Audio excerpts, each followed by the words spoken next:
Hey everybody, good to have you with us. This is webinar bajillion 100,065 or whatever Gary will then yell at me for afterwards. Gary is currently giving a presentation.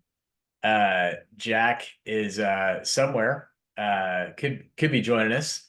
But today, I'm really excited to have Jim Dunn with us. I think a lot of people around Charlotte know Jim and know of his sales training practice, and he's helped a ton of people, myself and BGW included. So much so that we asked him to be part of the organization, what, Jim, about a year and a half ago? That's right, 2 years ago. Yeah, to coming up, yeah, 2 years ago. So time flies when you're having fun. So we're looking forward to a lively discussion that should be relevant. It's funny. I normally we start these things with some kind of current event, and unfortunately, I have put myself on a news fast, and that means that I'm not up to speed on current events. And at the same, so I was counting on Jack to do that part. And then secondly, the amazing thing that I found about the news fast is how much time I picked up. Uh-huh. It's it's That's kind of it's kind of unbelievable. Like I knew when I was watching the news at night, for sure. But what I didn't really this is gonna sound terrible, but you know, Apple News was like my People magazine, if I had to go to the bathroom, you know. MSN, online was my little brain break, when I was at work. If I needed kind of a little bit of a, hey, I just, I don't want to move on to the next task yet, and I just really want to waste a little bit of time. So when I stopped doing that, I'm like, what happened? look at the time. I'm like, look at all this time that I picked up. So that's a long way of saying we're not going to hit on the current events portion. We're just going to dive right in. So the topic for this week is extremely relevant, I think, for a lot of our clients. And I'll tell you how it really comes about, because we get asked this question a lot, or like some version of it comes up. This is kind of the first place that I'd like you to take us, Jim. Is that you know we go to meet with the client and we say, hey, kind of how you planning on doing this year? Hey, Jack, how's it going? Yay, he's here. um, this question usually comes up uh sometime towards the tail end of the year. So let's say Yes. it's December, it's November, December 2023, and we're like, hey, kind of here's how the year shaped up. What happened? We didn't quite hit our sales goal or whatever, but totally gonna hit it next year. It's gonna be great. Okay, cool. So we roll into 2024, we do the mid-year update, and they're not tracking. There's the Yep. sales are just not where they need to be. And say, what happened? And well, my sales guy, just didn't work out, or my sales team just isn't getting it done. This is an actual client conversation that I had once a couple years back. Well, every year you tell me that you're going to do 20 million, and every year you do like half that. Like, what happened? My sales team sucks. It's like, well, what do? They take orders. Okay, how much do you pay them? Like 100 grand each to take orders? Yeah, to take orders. Okay. Well, like, did they do anything else? Yeah, they go to trade shows that I send them to, Uh-huh. that I pay for all their vacations for. So basically, you pay these guys 100 grand each to take orders, not generate any new business, and go to trade shows where they don't generate sales. Um, hmm, that seems kind of odd. Something Don't wrong. you think? He's like, yeah, no, I know. And this is one that I tried to get to call Jim, but he never did. So he still is stuck at the old 10 million bucks, but like that's how it goes. You know, it always comes down to like the salesperson's just not getting it done, you know. And if you just look at like, you know, average client of BGW is typically going to have, you know, one or two salespeople. And, you know, typically when they're taking a risk on the person, you know, it's kind of between $100,000 and $150,000 investment that they're making. Yep. And I would say honestly, you know, maybe 25% of them work out, and it's even a lower percentage of that turn out to be effective Yes. from that standpoint. And yet at the same time, you know, as a business owner, Jack, this is where you get a weigh in, because I'm sure this conversation's never happened at Shoemaker. You know, I know that practice development is part of the job, but God, if we just had a person that was doing that so we could really be, you know, focused on serving the client, that'd be great. You know, wouldn't that be great if we could just bring in somebody from the outside that could help us out with bringing a new client so we could focus on just doing great work for those clients? Has that ever been said at Shoemaker? Oh my gosh.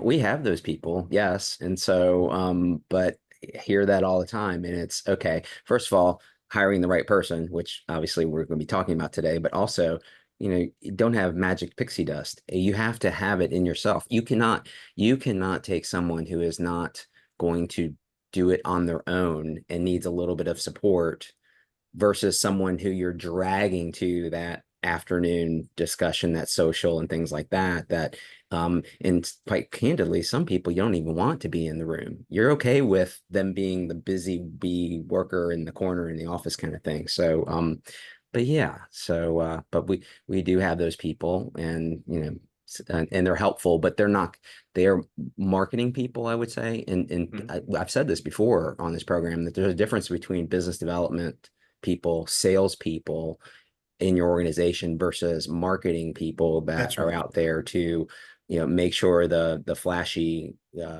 cards are there at the table when you're speaking at something, kind of thing. So anyway, Right. my 2 cents. Yeah, so I'm sure that at some point no Shoemaker partner has ever said, well, what's Jenny brought in? You know, what's the business she's brought in? You mean Yeah. return on investment? Is that what you're Yeah, talking yeah, I'm sure they've never Yeah. had that. Yeah, no, they've never. about? Anyway, point being that the sales position is like that holy grail for all business owners, because it's like it's the position that we want to get out of. You know, like if we're a craft type person, like I like making the widgets.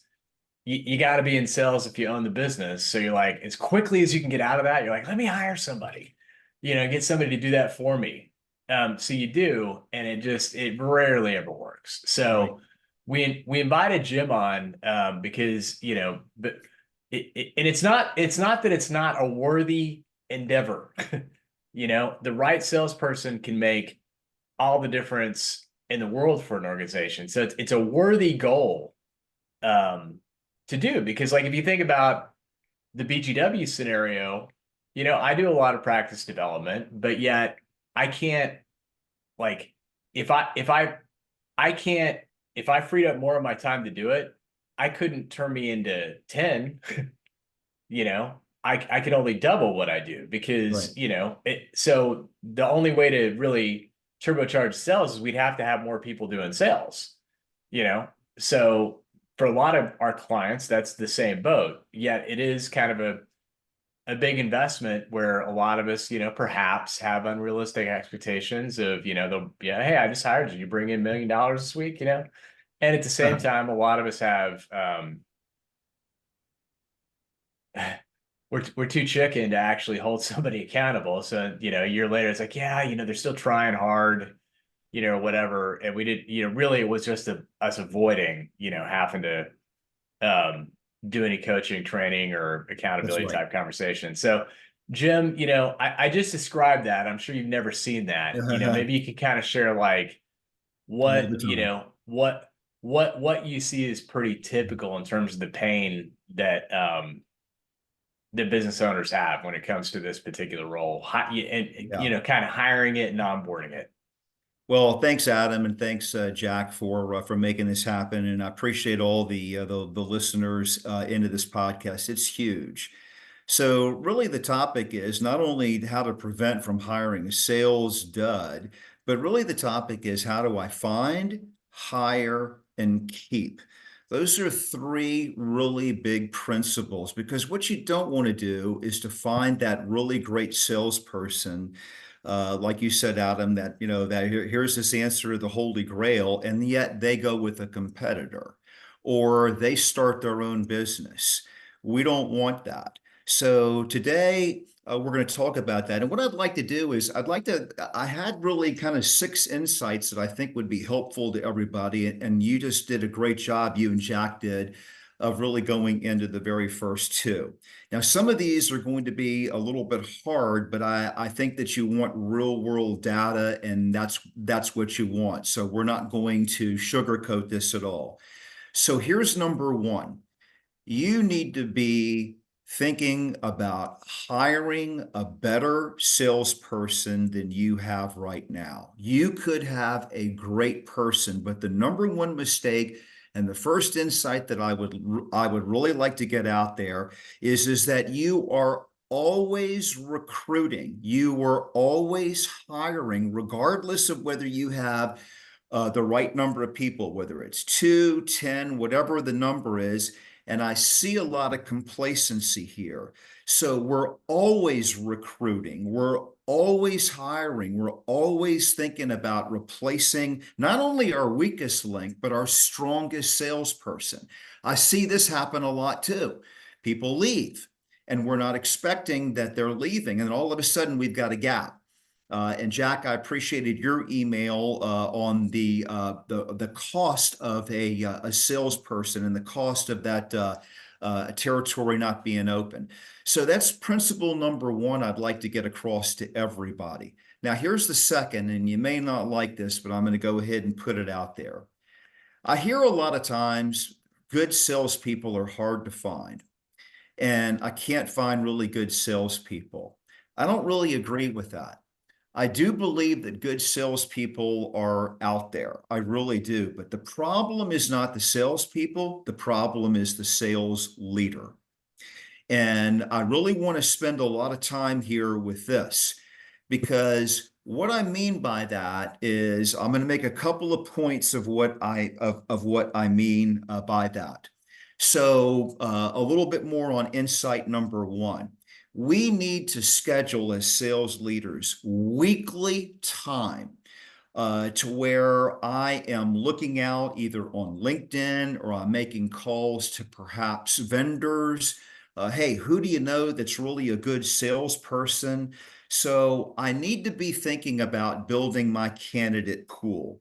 Not a lot, but just a little bit with that. Now, number two, there's a process I mentioned earlier: find, hire, and keep. So there's a process that we need to go through when we're looking for good salespeople, and I'll give that to you. It's one is inventorying, two is assessing, three is interviewing, and really working on that. Four is actually making the hire. And then five is onboarding. You need to have all five in place. And so we need to be thinking about those five. So let me go on from there. The third piece of this is that, and I see this happen all of the time. Here's one of the biggest mistakes sales leaders or leaders of organizations make. Here's your quota. Here's what I want you to sell. I'm amazed how many times salespeople don't even have a quota. But here's the problem. Don't give them a quota. You need to help them out with what are the activities on a weekly basis that you can hold people accountable for. That's really the key. The problem is they're not getting enough at-bats. That's a problem I see with a lot of salespeople is that, hey, if I can get to this stage right here, I'm okay, but they're not getting enough bats. So what does that mean? We need to have a cookbook. We need to have what's called a playbook. And so what needs to be in that playbook are meaningful conversations, number of meaningful conversations per week. What does that mean? Meaningful conversation is with a decision maker, someone who can say yes and not just say no. So multiple decision makers. It means a number of new meetings each and every week. So do I have a playbook? Have I really, if their quota is $1 million, you need to back up and go through that on a weekly basis. Here's what we've seen. Here's what I expect you to do. If you don't know what to do, then you need to seek and ask some help for that. But that's key. Once somebody really knows what to do, then you need to hold them accountable. The next piece of that point number 2 is, are you providing the training and the skill development?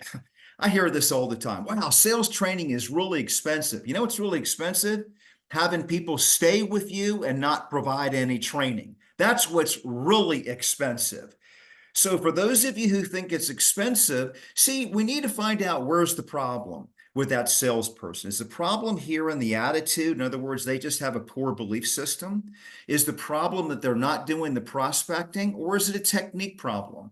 Of all three, technique is the easiest to work on. It really is. The problem usually is we bring in people that have poor belief systems in sales, like discounting price, for example, with that. And then the last piece there, and I'm going to bring it back to Jack and Adam for another question, is, do I have an onboarding program that not only will help them that first 90 days, but I'm going to keep them? So Adam, Jack, questions on those first 2 points there? Yeah, I think if you kind of you hit a lot on someone who's not gonna discount prices and stuff like that is like their tactic. In other words, like, make sure you're getting the right candidate in the first place. Right. Knowing that you can, train them. What do you typically want to see? Like, in other words, like, if you got, let's say, person wants to make 150 grand a year, so, little bit of a complicated sale, gonna need to do some cold calling. Like, I'm expecting you to bring some relationships to the table. Right.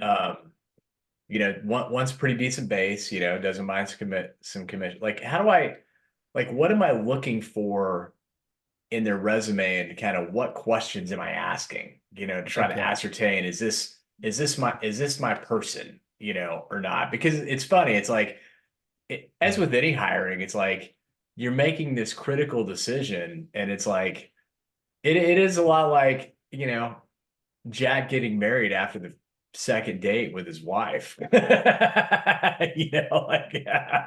That didn't happen, did it, Jack? Yeah, Wait, don't be critical just because that's the way it happened. Yeah, I know. Yeah. That's okay. I felt that way about my wife on the second date too. Yeah. Well, okay. You bring in a really good question, and here was my third point, and so thank you. I think that, first of all, a resume is the least important thing. People can get help with resumes. I was talking to my son last night who was working on a resume. He's going to be getting into an MBA program, and he was saying, I'm looking for these keywords, Dad, because these companies, he wants to get into a consulting company, and they're looking for these keywords on the resume.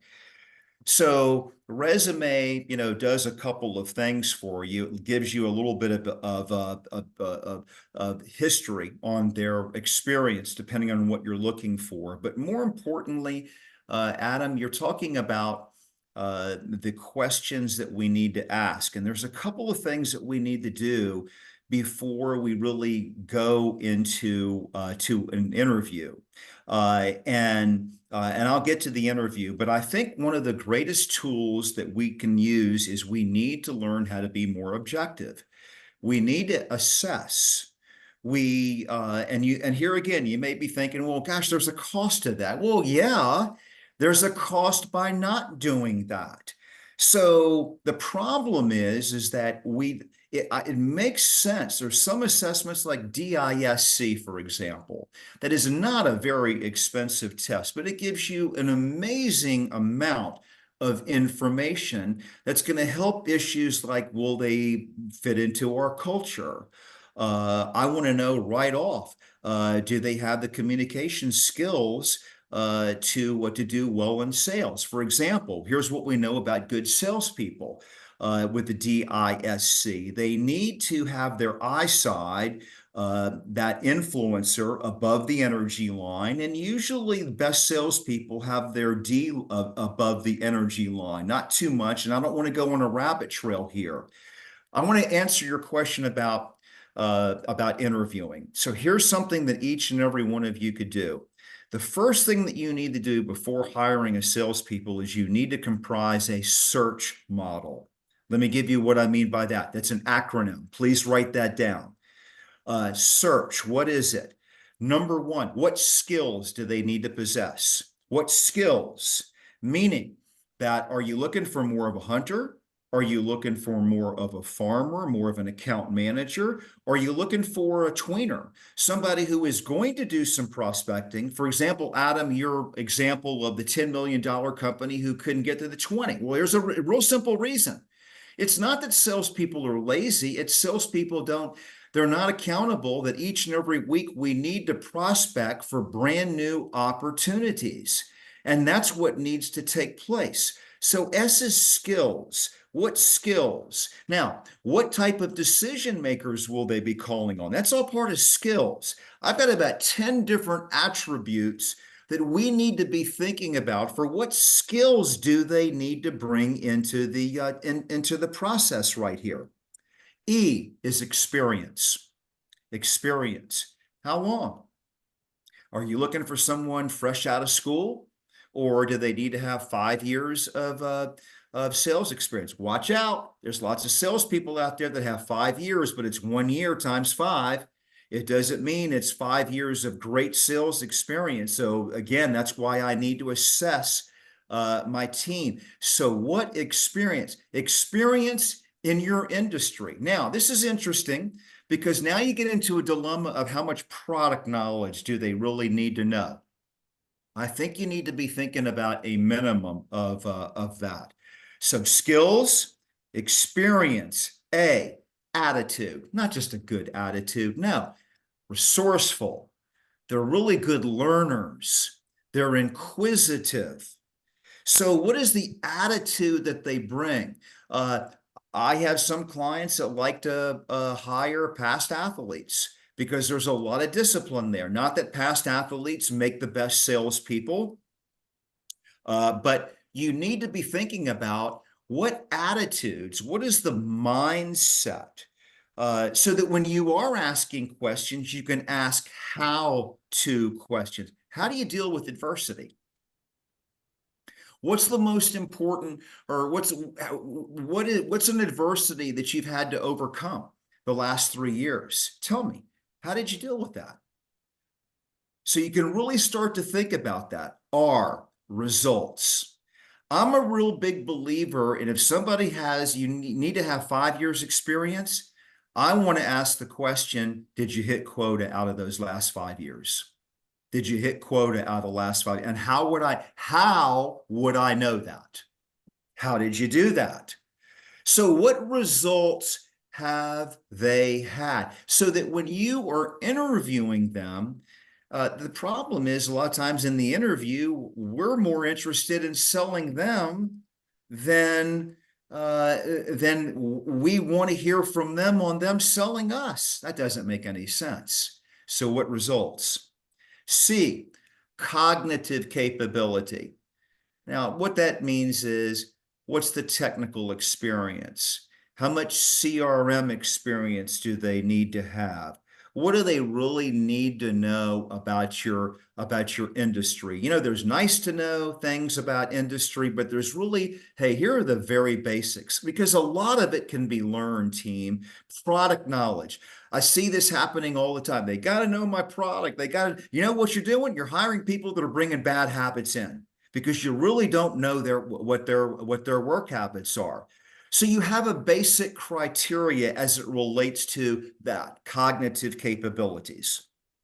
What's their level of education? And finally, H is habits. What habits? Now, specifically, how they manage a territory. And they can be on the computer all day long, but asking them how-to questions. Hey, how do you start your day?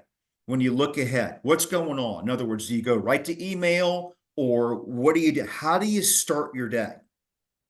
I want to hear someone say, before the day gets started, before I even plug in my computer, I'm already thinking, what are my top 3 business goals for the day? I'm already thinking about that. I'm already planning behind that. So it's so important that they have the right behavioral habits, because that's really what's happening. I find most times that's the biggest problem we have. Our folks are not doing the behaviors and are not doing the behaviors consistently. So I'll drop back. Jack, Adam, you might have some questions from the audience there with that. But folks, this is a great takeaway. Comprise your search model before you engage in anything, because this is going to help you out with developing great questions of the how-to. So Adam, Jack, back to you. Yeah, we got a couple questions. Looks like there's one for Jim and one for Jack. The Jack question is, and yes, it is going to be recorded. Jack, the Jim, your question is, what's the best sales pay structure? Commission only or salary only or mix of both? And, obviously as the business owner, we want it to be all commission, salesperson wants it all guaranteed. What do you kind of like to see as a best practice? You've had very good ways of describing this in some of your training programs. Yeah, that's a great question. It's a bit of a dangerous question. You don't want your salesperson to be worried about paying their rent and their mortgage, because that's trouble really from the start. I'm a real big believer in having some kind of a tier compensation. So maybe it's a 90-day, maybe it's a 4-month, a 6-month that is there. But the other part is that I am a big believer in incentive, which means that minimum you would want to pay them 50%. But it all starts off with a question. And the question, and this can meet all EEOC standards and everything else. Hey, what do you need on a monthly basis to survive? Let's just say it's $5,000, okay, or 4,000, whatever the number is right there. I think what you can do is, and see, this is where you have to really think. How long would it take, based upon our marketing program, our lead generation, or are we handing them over clients in a sense that how long will it take them to open up a new relationship today? Could be a cold call or whatever, and them making a sale. So you've got to give them, so if it's 90 days, everybody listening in, you have to give them that 90 days. Actually, I'd add in another 30 days because of culturization and everything else. So have some kind of a tiered effect. When I was a salesperson, many companies did that, and I appreciated that because it helped me to meet my family goals. I could pay my rent, I could pay my mortgage. They took care of my expenses, which means I was going to get out of the door and go make calls on my prospective clients. And so that helped out. Then you could put in more compensation. But even from the get-go, I would have in there a level of compensation. Folks, everybody listening in, I do a lot of work, everybody knows, with salespeople. I do a lot of assessing. This is the #1 principle of great salespeople. They are very goal oriented. The best salespeople are money motivated. They are. They just tell them next year we're going to reduce your salary by 10% and find out what happens. So they want to make goals. Your best salespeople are those who want things like a bigger home in addition to the home, a golf membership, great vacations, driving a better, whatever it is, they need to be money motivated. That's really important, because if they're not, here again on that search model, their attitude may be one of just, hey, I'll do enough to get by. And nobody's going to say that in an interview. So, tiered on that, to where you build in more of the commission revenue as they're with you. But I kind of like a 50%. They're going to, that next year they know that about 50% is going to be, okay, that's all part of my salary there.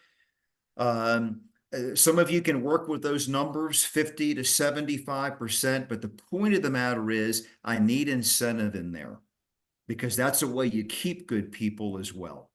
Cool.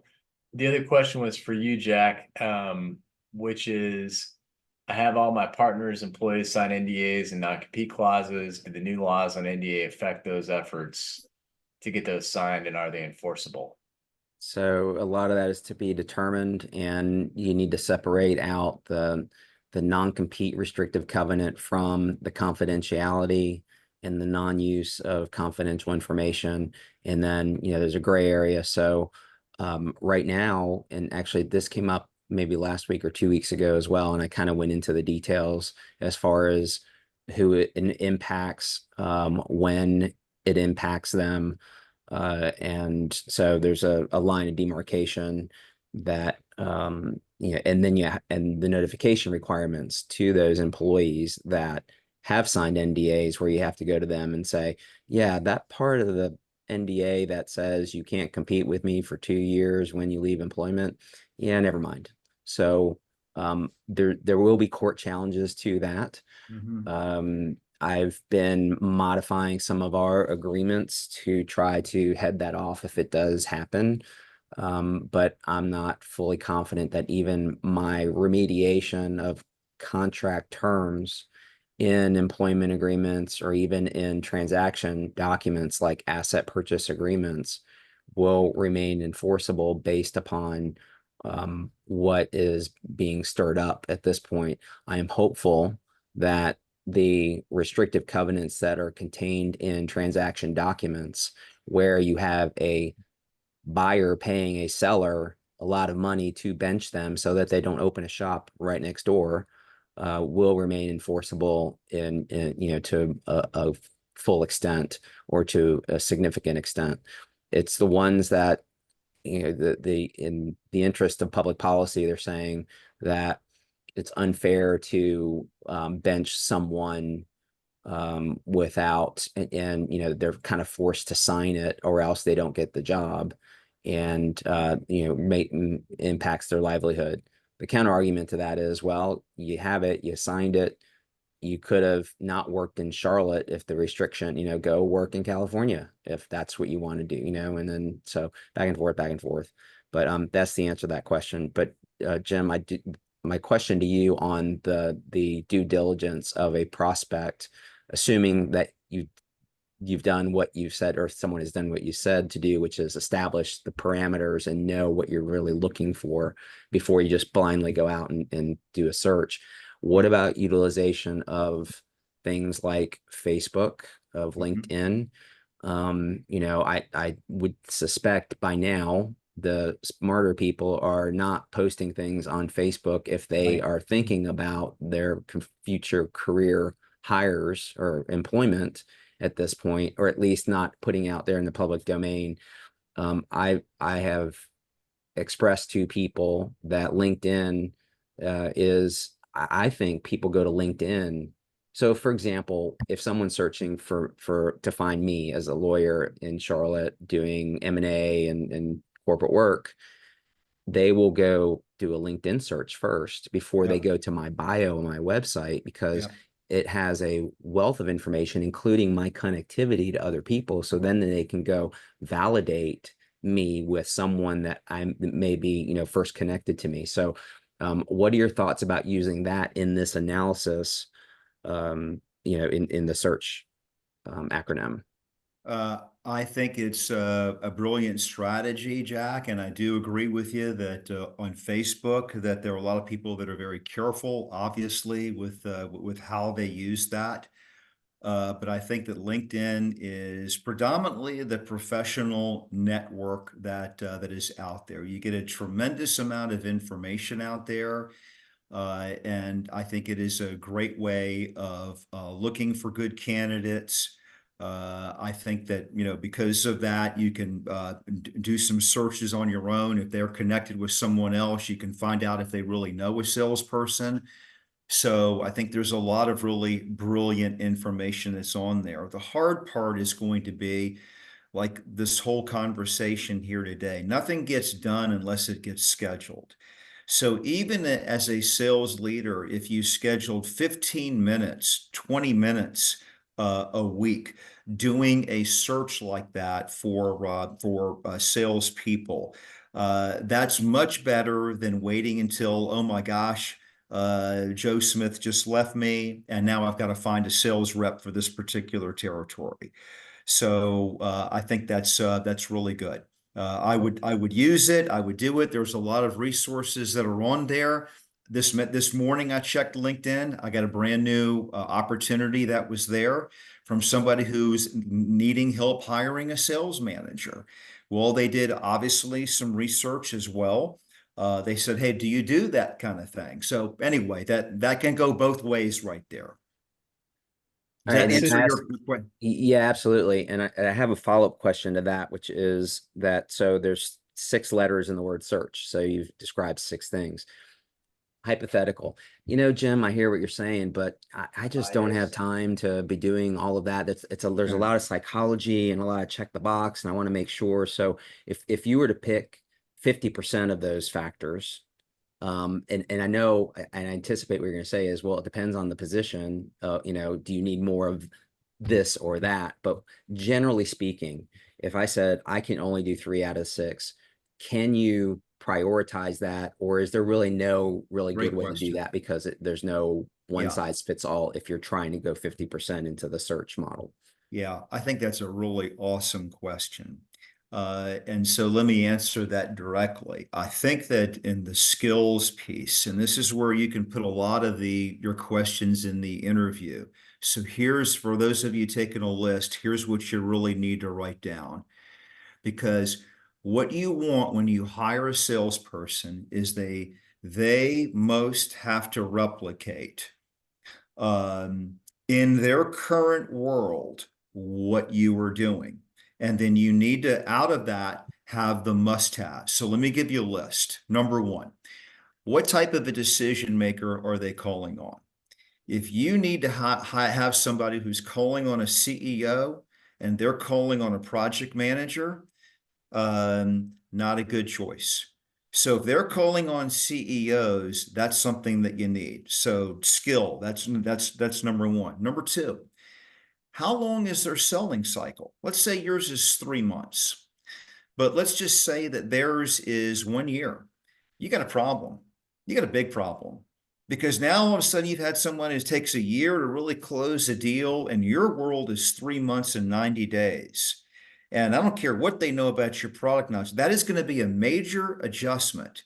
And and so we need to be really geared up on that. Number three, price per order.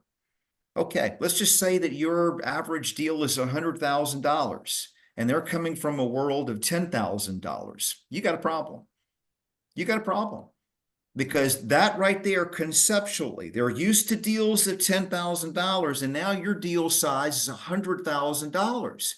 Trust me, it may not sound big, but these issues are really, really important. Next, hunter, farmer combination. What are you looking for? What are you looking for? And are they successful? If you need 90% hunter and you hire an account manager, you're in deep doo-doo. So you need to find someone who can match what it is that you're doing. Let's just say you're hiring a hunter, but yet 50% of their time they're going to be taking care of accounts, and then account management's big. You got a problem because they're used to hunting, going out there, making it happen, and yet they need to handhold your best customers. So the closer that you can come to that combination. Next, where are the leads coming from? Do you have a marketing machine that is just providing leads and all they're doing is going out and making calls, or is it self-generated? You got a problem if you're hiring somebody who comes from a great lead generation and they've got to now self-generate. Huge problem on your hand. Next, number of meetings before first order. This is really important. How have they done that? In other words, let's just say, for example, your world is, typically 3 times when you meet, talk with somebody, we're going to get an order. We're going to get something going. And let's just say they come from a world that it is 7, 8. They're not going to be asking some of the questions that really need to be asked. And lastly, what you need to be really thinking about is, because I had a conversation a little bit earlier. When do you let go of a salesperson? That's always a real struggle there. You need to know how long should it take for that person to become profitable. After you pay the expenses, after you pay salary, after you pay all of the other benefits that come, you need to be thinking of, well, you know what? After the 5th or 6th month, as I look at their spreadsheet, that's where Adam comes in, that this salesperson is profitable. So it should take them that amount of time. And so, Jack, those are some things there that I think we really need to give mindset to. And here's the great thing. Once you have it in place, you got a template. It's done. You don't have to reinvent the wheel each time. Does that help? Yeah, absolutely. And I'll throw a little bit of a tangent onto when you talk about gestation period and closing the deal. Part of that I've seen is maturity, and I mean actual age and maturity combined with experience. I'll give you an example that happened earlier this week. I'm talking to a prospect that I've known for a while. The associate that I was with didn't know that. And so we were talking. And so at the end of our discussion, I'm like, all right, so when are you going to start sending me work? I just looked at him like very matter of fact, right? Yeah. You don't do that necessarily, but and the associate with me actually was a summer associate, or some like summer clerk. So someone who's in law school kind of looked at me like, what just happened? Did you just say, give me work? And so I did it on purpose because I wanted to demonstrate this, Yes. that it is Yes. okay. You have to have the confidence, but you also have to have the ability and the experience to be able to do that. And I said that, yeah, I've known this person for a while and we've been friends, and for me, with friends, it's a slow roll when they are ready. So it was kind of counterintuitive. But and I said, you probably should not be doing that at the beginning of your career kind of That's thing. right. So, it is, I think, understanding that, okay, how assertive is somebody going to be That's right. without being a bully? That's right. But, do you need to be more assertive? There are people in my office and in clients that they will not be the words, when are you going to send me work, in whatever fashion, will never come out of their mouths. They'll be like, Yeah. hey, we're here, we're ready for you whenever you want to come to us, kind of thing. And but you as you said, you need to know. I know who those people are, and I Yes. know when I need them to be supportive, but I'm the one that's going to be making the ask versus deploying them into the business development arena and saying, okay, I know that you will eventually close this deal, and and I trust their level of assertiveness. So that's a long-winded way of saying, know the person, but it also is a factor of, I think, their age and Yes. their being able to go to someone that maybe is twice their age and say in a nice way, when are you going to send me business? That's right. Because we've been talking this is our 4th time talking, for example. That's one of the hardest traits to teach in salespeople. I call it, it's being how to be nurturingly assertive. So whether you're 22 or whether you're 42, you're right. The 22-year-old, cannot, come across in a way that's going to be too assertive or obnoxious. But it really is that right balance. And I think that's one of the hardest skills for people, salespeople, to really learn, because a lot of salespeople have a belief, and remember, it goes back to the attitude with search. I just have to get people to like me, or I just have to show up. Well, you can get people to like you, but that doesn't mean that they're going to buy from you. So how do they become? It's this balance of being nurturing. They have a good tone. They've got good personal presence. They communicate well with your audience, with your clients, but yet they know when and how to be assertive, and they do it tactfully, just like you said right there, Jack. And that's something that a lot of salespeople really struggle with. Some of them never get it. And so you've seen people become overly assertive, and you're seeing people that are just too nice that they never get anything done. So that's a teachable skill that can be put into play. So again, going back to that, can it be taught?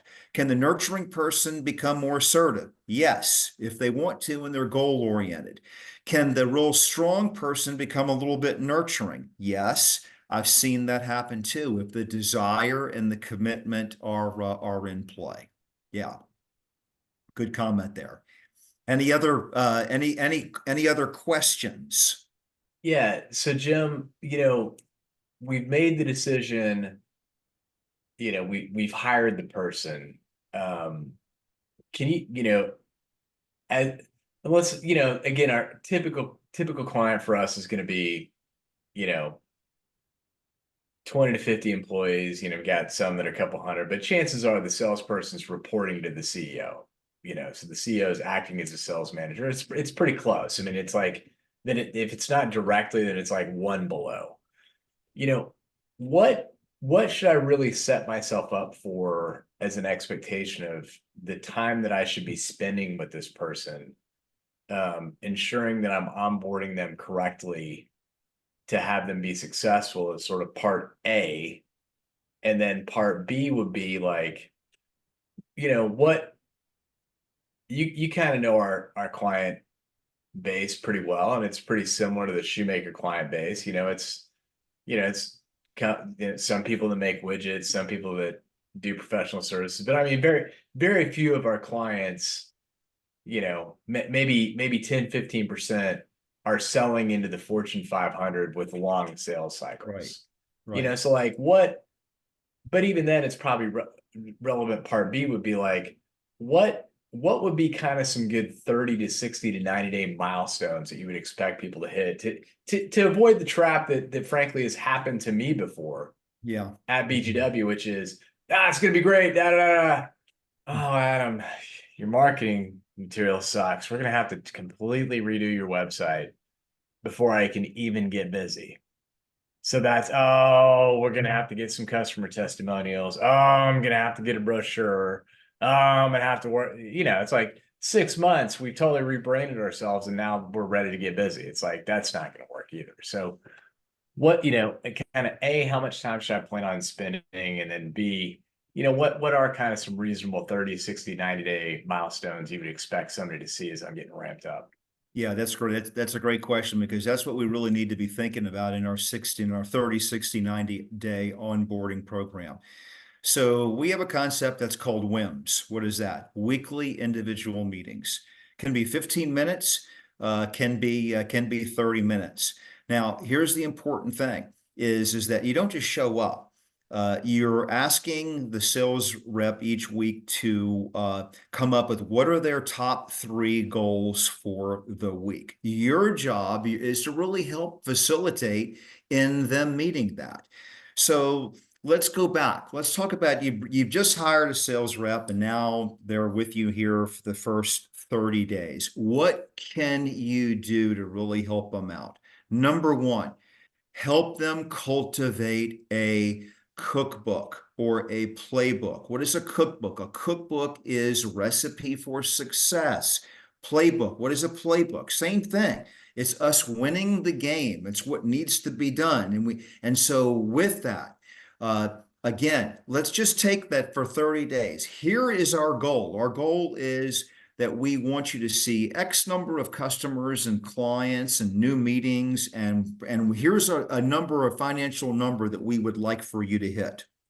So what you need to do then is back up, and from that very first week, ask them the types of activities, dials and emails, meaningful conversations. And again, we don't want to get lazy on email. We need to have conversations with people, folks. Conversations is what it's all about, not email dialogue. So I would want, and I'm going to hold people accountable. And let's just say that, hey, our goal is we want to have 2 new appointments for the week. That is your goal, or see X number of people, or have X number of team meetings there. So that's what's most important is that you would help them develop their 30-day cookbook or playbook. That's number one. Second thing you need to do, you need to help them with what is your 30-second value proposition. And the way you do that, here's the easiest way you do that. What are the top 3 problems that we solve here that you can help our clients? What is it that we do? So when somebody says, well, hey, I'm using a competitor, but what sets you apart? Well, I appreciate you asking the question. I'd have to say the 3 things that we've most helped our clients with are, number 1 is they don't have a unified sales process, for example, and because of that, they're not getting the desired results. Second issue that they're having is it's taking them longer to close the deals, and they're looking for ways in which they can shorten or bridge that. Third problem we typically hear is that they're hearing, I want to think it over, and they're not getting the types of responses in the meetings that they need to have. So the idea here, folks, is that that's how you can really educate them. What are the top 3 problems that we solve for our clients, and bring that in as creating value. Next thing on this question here, you got to help them with what are the top 3 obstacles that we hear. Well, we hear think it over. We hear send me a proposal, and you never hear from them again.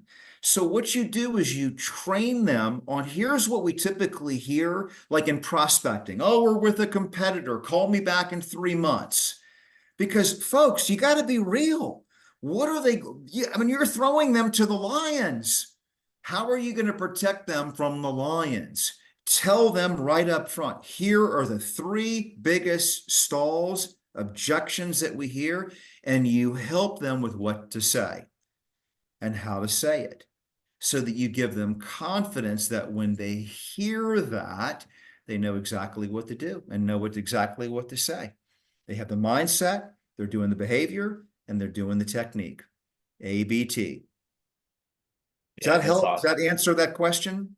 Yeah, absolutely. So in other words, don't just stick them in a room and kind of hope for the best and then be mad that 90 days later, you're not collecting a big fat check. One of my favorite stories is I was making a prospecting call years ago to a particular business, and the owner said to me, I don't need to provide any sales training. If they can't bring that with them, I'm not going to hire them. Well, that same particular business is no longer in business. They're out of business. Yeah. So you got to help them there with that skill level. And that way, when you give them the confidence, you don't have to worry about them going to a competitor with a previous conversation. So if they're going to somebody else, we know we've got a problem. How do I, find, hire, and keep is our strategy, folks. Yeah, so we had a question in the Q&A that we'll hit as kind of our last item before we kind of get any final parting thoughts before we wrap up from you, Jim. I think we hit the best way to pay people as part of the commission versus salary, because the same thing would apply to an independent contractor as it would a W-2 person. But you hear a lot of people think, just get, bring a person on, I'm not going to make them a W-2. We're just going to have them be an independent contractor and see how it goes. Like, what are your thoughts? Forget about like the legal aspects of any of that for a minute. It's just kind of what's your reaction to like independent contractors being the salespeople versus employees being the salespeople? In some models that may work. I think what's really lacking is commitment. I've done that before. I can speak firsthand knowledge. I've hired some people in the past that were either strategic alliances, and we worked out some kind of a deal, or hire them on that basis right there. And I never really found the commitment was there. So if you really are serious about building a sales team, I think you have to be committed and hiring people and having them part of your payroll. That's my personal belief with salespeople. If your strategy is to have channel partners, and that's your strategy, nothing wrong with that. That's your strategy.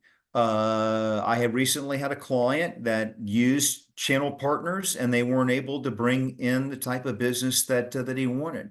He went and hired a direct sales team, and his business has tripled as a result of that. He's tripled in 2 years because of that commitment to that. That's my answer to that. Yeah, that's kind of what we've observed as well. So as we're hitting the closing hour here, kind of any final parting words of wisdom that you got for the group, Jim? Yeah, I really do. Team, here's another mistake I see a lot of sales leaders make. Let's talk about the interview for a second. I want to give you 3 tips to the interview. Number 1, I want you to be a neutral prospect. That's right. A lot of times we're trying to sell them, so I don't want to be overly positive. I don't want to be certainly negative. I don't want to be an ogre. I want to be a neutral prospect, because let's think about it. That's who you're going after. Right there is a neutral prospect, somebody who really, they may like you, but they're not buying from you. How are they at converting you over? So don't be too nice. Don't be too mean. Be neutral. Secondly, ask a lot of how-to questions. How did you do that? How would you do that? Put them into real world scenarios. Here's a scenario that we have in our business a lot. Is we do a lot of demos, and what we hear is there's a lag time. So tell me, how do you set up your demos? How-to questions.